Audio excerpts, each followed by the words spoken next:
IPL 2025 ರ ಪಂದ್ಯದಲ್ಲಿ royal Challengers Bengaluru RCB ತಂಡವು 9 ವಿಕೆಟ್ಗಳ ಭರ್ಜರಿ ಜಯ ಸಾಧಿಸಿತು. ಈ ಪಂದ್ಯದಲ್ಲಿ ಆರ್ಸಿಬಿ ಗೆಲುವಿಗೆ ಕಾರಣರಾದ ವಿರಾಟ್ ಕೊಹ್ಲಿ ಟಿ20 ಕ್ರಿಕೆಟ್ನಲ್ಲಿ ಒಂದು ಅಪರೂಪದ ದಾಖಲೆಯನ್ನು ನಿರ್ಮಿಸಿದರು. ಪಂದ್ಯ ಮುಗಿದ ನಂತರ ರಾಯಲ್ ಚಾಲೆಂಜರ್ಸ್ ಬೆಂಗಳೂರಿನ ಡ್ರೆಸ್ಸಿಂಗ್ ಕೋಣೆಯಲ್ಲಿ ಒಂದು ತಮಾಷೆಯ ಘಟನೆ ನಡೆಯಿತು. ಈ ಘಟನೆಯಿಂದ ಸ್ವತಃ ವಿರಾಟ್ ಕೊಹ್ಲಿಯೇ ಒಂದು ಕ್ಷಣ ಆಶ್ಚರ್ಯಚಕಿತರಾದರು. ವಾಸ್ತವವಾಗಿ ರಾಜಸ್ಥಾನ್ ವಿರುದ್ಧದ ಪಂದ್ಯದ ನಂತರ ವಿರಾಟ್ ಕೊಹ್ಲಿ ತಮ್ಮ ಕಿಟ್ ಪ್ಯಾಕ್ ಮಾಡುತ್ತಿದ್ದಾಗ ಅವರ ಒಂದು ಬ್ಯಾಟ್ ಕಿಟ್ ಬ್ಯಾಗ್ನಿಂದ ಕಾಣೆಯಾಗಿತ್ತು.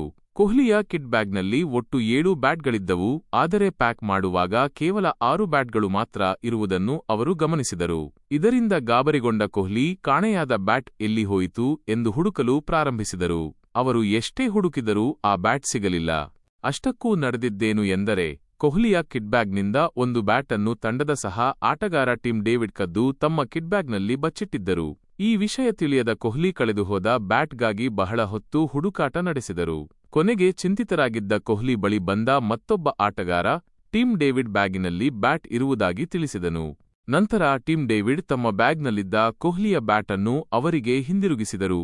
ಆ ಘಟನೆಯ ಬಗ್ಗೆ ಮಾತನಾಡಿದ ಟಿಮ್ ಡೇವಿಡ್, ವಿರಾಟ್ ತುಂಬಾ ಚೆನ್ನಾಗಿ ಬ್ಯಾಟಿಂಗ್ ಮಾಡುತ್ತಿದ್ದರು, ಹಾಗಾಗಿ ಅವರ ಒಂದು ಬ್ಯಾಟ್ ಕಾಣೆಯಾಗಿದೆ ಎಂದು ಅವರಿಗೆ ತಿಳಿಯಲು ಎಷ್ಟು ಸಮಯ ತೆಗೆದುಕೊಳ್ಳುತ್ತದೆ ಎಂದು ನೋಡೋಣ ಎಂದು ನಾವು ಯೋಚಿಸಿದೆವು. ಆದರೆ ತಮ್ಮ ಆಟದಿಂದ ಕೊಹ್ಲಿ ತುಂಬಾ ಸಂತೋಷಗೊಂಡಿದ್ದರಿಂದ ಅವರಿಗೆ ಅದು ಅರಿವೇ ಆಗಲಿಲ್ಲ. ಹಾಗಾಗಿ ನಾನು ಅವರಿಗೆ ಬ್ಯಾಟ್ ಅನ್ನು ಹಿಂತಿರುಗಿಸಿದೆ ಎಂದು ಹೇಳಿದರು.